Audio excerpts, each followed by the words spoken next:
Welcome back here to the Agriland Pavilion at the National Ploughing Championships in Ratheniska, and part of our live stream in association with UPMC, which you just heard from there. We're just inside the tent, which seems to have really filled up because despite the sun that was predicted today, we've just had a very, very heavy shower here. So everyone's racing for a bit of cover, but we're nice and warm and dry inside. I'm joined now on our latest panel by Sophie Bell, Katie Shanahan and Thomas Duffy. Sophie is obviously farming. She's also a digital content creator. Katie, obviously, as you can see, works with Herdwatch, but she's also a presenter and, if I can call her, a TikToker. Like, I can speak like the kids. And Thomas Duffy, of course, who is well known as a former MACRA president, a former vice president of CEJA, a farmer himself, and a new columnist with Agriland. So thank you all for joining us. Sophie, I'm going to get you firstly to explain to the crowd and to the people watching online about your farming enterprise yourself and how you use social media as part of your daily activities. Yeah, no, they can hear you. Go ahead. So I went to Harper Adams as an undergraduate 2 years ago, and I was originally beef farming with my father.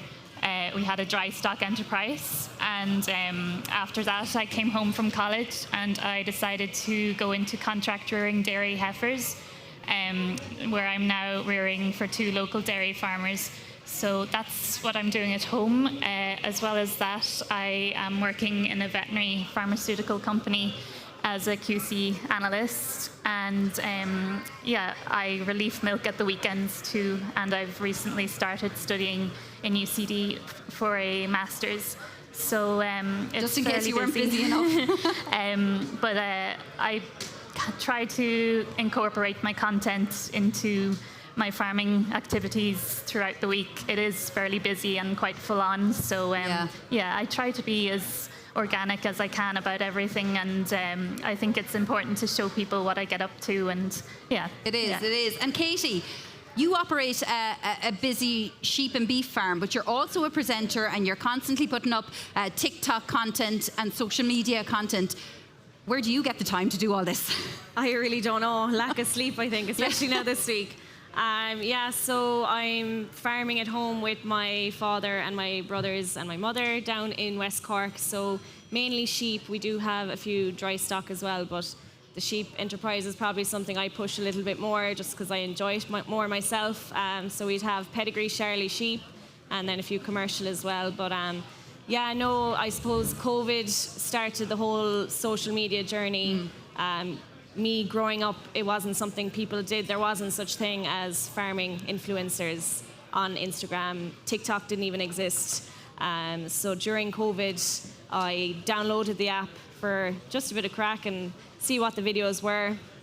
And then it was very busy on the farm. You know, it was during lambing season and we were doing a lot of cross country with the horses and things. So there was loads of footage there, and I started throwing up videos and they really took off. People loved seeing farming life, and anything I put up was just literally what was happening every day on the farm. So it wasn't really extra work for me, and anything I do is stuff we're doing anyways on the farm. So it doesn't take much time. People think it does, but I do marketing as my full-time job for Herdwatch, so I should be good at making content and making videos, so I don't really see it as a job anymore. I suppose people say agri-influencers, and a lot of digital content creators don't like the word influencer now. I don't actually know would I use the word influencer in agriculture, because what they mean by that is that people who have a big following online is they have the platform to influence people to maybe purchase something or buy something. Whereas I feel you're more like agricultural educators for people not involved in agriculture, or just chroniclers, basically chronicling agriculture every day for people who are interested in watching someone else's farm, even if they're farming themselves. Yeah, like I think there's such a message there to get out to not just people who are farmers, because farmers know what Irish farming is and we all love it. So I try and spread a message to the general public out there, and that's why TikTok is a little bit more fun. You know, you can get in young people who maybe aren't from a farming background, educate them that way. You can also reach a much younger generation. You know, even an hour ago, I was down in the sheep shed And 3 young girls came up to me. She was only 14 years old, and she loved watching my content, and she has her own flock in her own name, and she had her sheep down in the stand. So I just thought that was amazing. Yeah, you know? fantastic. So trying to help people, young people like that, and educate them and promote them and try and get them into not just farming, but like myself, working for any agri company. The whole sector is great, so try and get involved, any way you can. Thomas Duffy, you are no stranger to working with young people as well, obviously being a former MACRA president, and then you went off and left us and went to Brussels, I suppose, to have a bigger circle of young farmers. But now that your vice presidency has come to an end with CEJA, just remind people about your own farming system, your dairy farming, Thomas. Yeah, so we're dairy farming. We are currently milking at the moment about 80 cows. We would have been milking about 100, but we went down a little bit to facilitate a move to robotic milking. So we installed a Lely A5 as of March of this year. So it's been quite a lot of work transitioning to that, but it's enjoyable. And so, yeah, that's the main thing. We have no beef on the farm, although we sell all ex-farm. The long-term ambition for my farm, I suppose, is to get it to a carbon neutral state. And that's very ambitious, but we've already implemented most of the, as we call it, the low-hanging fruit of climate mitigation and reduction. So now, as someone said, once you get to the end of that so-called menu in the MAC, in the Teagasc MAC, what do you do then? Oh, I'm already looking at things to do. So visited Denmark recently to look at some technologies around that as well.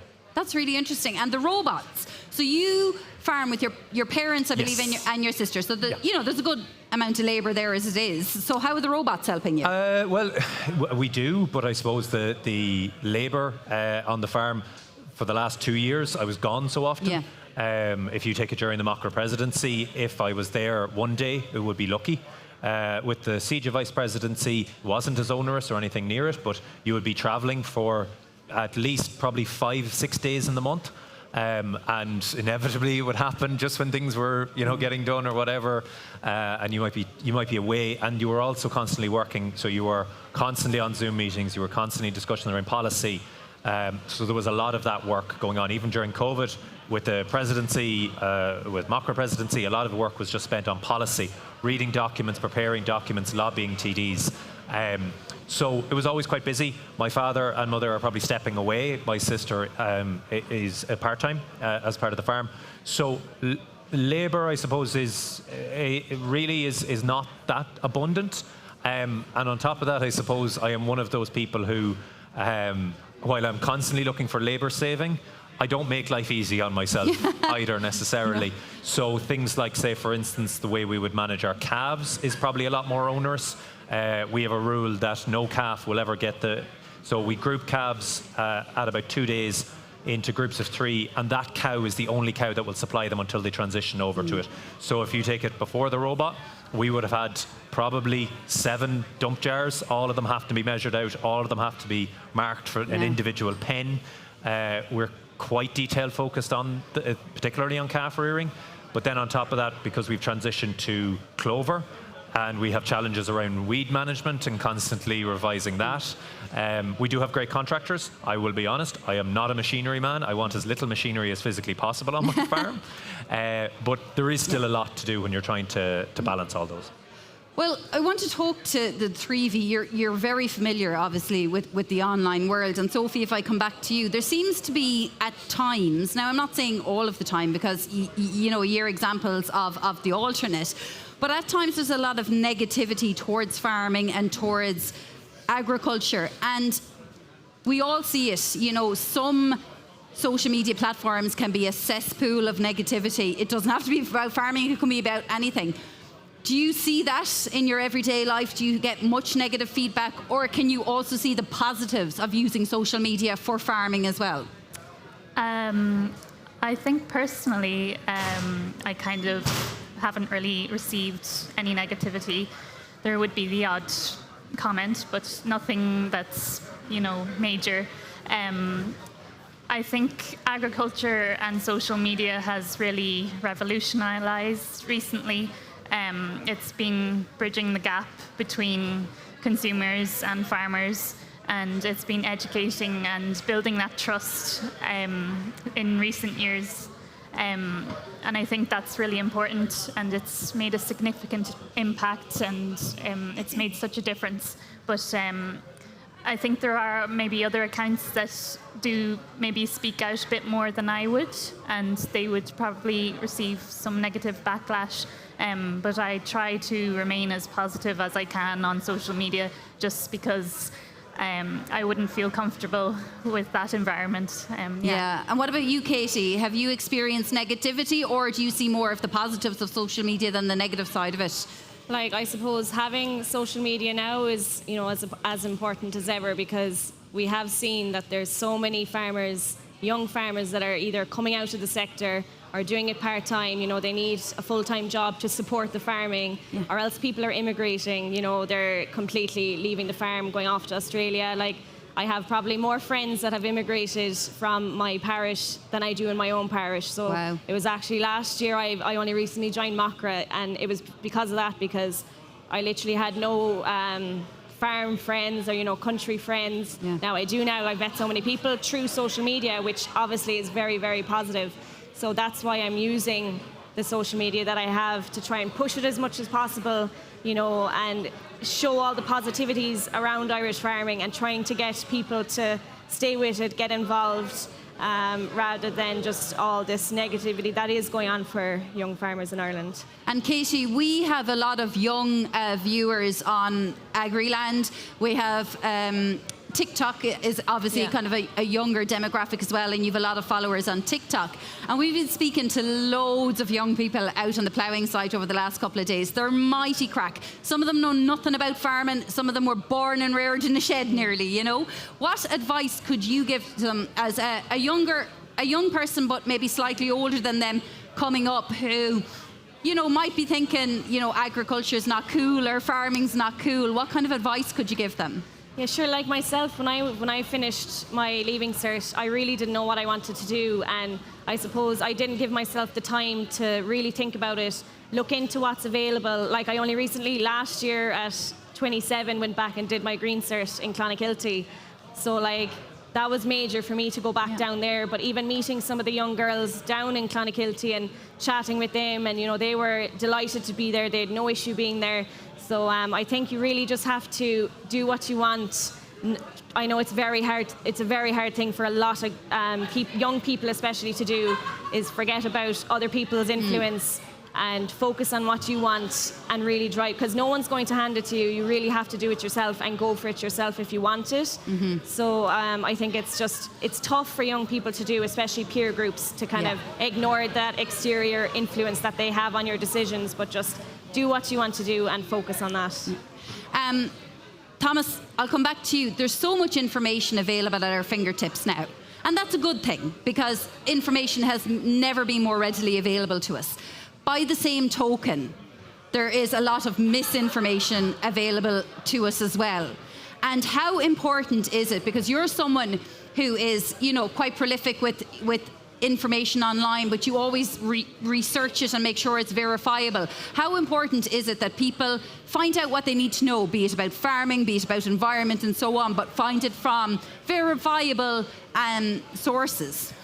Yeah, and I suppose that is a massive problem with social media, because while social media is positive, is that it gives everyone's voice, the negative is that it gives everyone's the voice.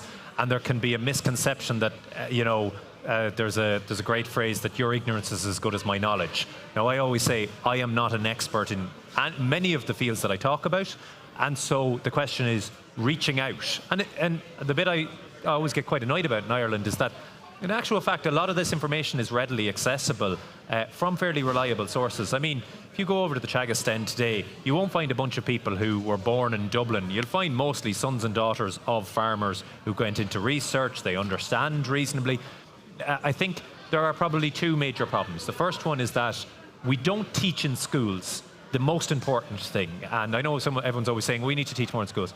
We don't teach about things like the hierarchy of knowledge, right? The idea that peer-reviewed evidence is more important than informed opinion. So what I may have is an informed opinion on something, but if you present to me the study, the research, I'm obliged to change my opinion. I shouldn't reject that research because I don't agree with it. Instead, it should be, well, is this evidence good enough? And if it is, then we go with it. My use of social media, I probably spend a lot too much time arguing with other people about, people either misquoting agriculture, misquoting climate science, misquoting whatever it is. And the problem is agriculture often, we see one form and we maybe fail to recognize it in another form. In that we know when we see absolutely stupid ideas that, we're going to go grow cranberries and, on re-wetted bogs, or, that every piece of land in Ireland that's suitable for cattle or sheep can be converted over to tillage in the morning. I mean, that's obviously stupid. We know that. We know the soils can't maintain that. Well, you know that because you're in farming, but there are plenty of people who don't know that we can't convert all the land in Ireland to tillage, And so how do we communicate that message if there are places online that they can get information that has a very strong voice, that's stronger than the people like yourselves in agriculture? Well, the answer is that we need to become stronger. I think we also need to recognize, though, and sometimes I see this, you get a lot of frustrated people, a lot of frustrated farmers saying, how do you not know this? How do you not know about agriculture? And my response is always, do you know how your septic tank works? Because I don't know how a septic... As far as I'm concerned, the internals of an engine are... Well, I only know because I had a problem with my septic tank this week, but that's, I didn't know before that. But we learn things about plumbing because they come into our lives. We don't automatically... I don't know how a tractor fundamentally works. I understand the basic concept of internal combustion engine, but if you start talking to me about timing chains and injection modes, I don't understand those things. So I ask a mechanic, I ask someone like that. And we shouldn't get angry with people because they don't understand that there's a difference between a cow and a bullock when they've grown up, and some of them even grow up in the countryside and don't know the difference. We need to have a little bit more tolerance for that and help to inform them. And I think that's what a lot of the environmental and maybe some of the people who are very critical of agriculture are much better at doing, about reaching out and explaining it at a much lower level and not getting too dense with I think that's probably a lot as well of what you do yourself in your writings online and what Sophie and Katie do online in terms of educating. I mean, do you get many questions from people when you're, doing TikTok videos or putting up Instagram stories? Do you get questions about what you're doing, Sophie? I think I'd get questions mainly about their career paths or what they want to do, or maybe some guidance on going into agriculture. Maybe when I'm more specific about what I'm doing, or if I have a little farm hack or something, there would be a lot of questions about it. And maybe there would be some people asking, why would you separate the calves, or wanting to actually learn why, rather than just taking it up as something that vegans find, So I would get quite a lot of questions. And Katie, the same to yourself. Like, do you feel that you get a lot of questions and people are interested in what you're doing by using the likes of social media? And I will say social media is not just for younger people, because I know so many farmers who are not on social media, older generation, but the son and daughter's coming into them and say, "Did you see this on TikTok? Did you see this?" And they're having a belly of laughs, or they're interested in it. So there's all generations watching you. Well, it's the ploughing actually taught me, just from people coming up to say hello, that the amount of older men on TikTok, what farmers would surprise you. So it's definitely, everyone is on social media now. I think it's the way things are going. But no, definitely people asking questions. But I also like to ask people questions because, I'm very transparent on my page. I documented my whole during the Green Cert journey. I was learning. I love asking people questions or their opinions on something. You'll always get people that don't agree with everything you're doing in farming, but I think that's just farmers. Everyone likes to do something their own way. Yeah. But no, it's a good platform to learn. And yes, you're not going to take everything as gospel. You need to do your own little bit of research too. But it's a good way for people to communicate their ideas. Well, we're just running out of time again on the panel, but I want to thank my panelists for joining us. You can follow them on social media anyway. We'll put their handles up on our own pages on Facebook and Twitter. Sophie does be on Instagram a lot. I know Katie's on Instagram and TikTok, and Thomas is very proficient with the old Twitter, or as they call it nowadays, X. So thank you very much for joining us. I think the rain has abated a little bit at the moment, so we might just pop out to the ploughing site again and see what's happening.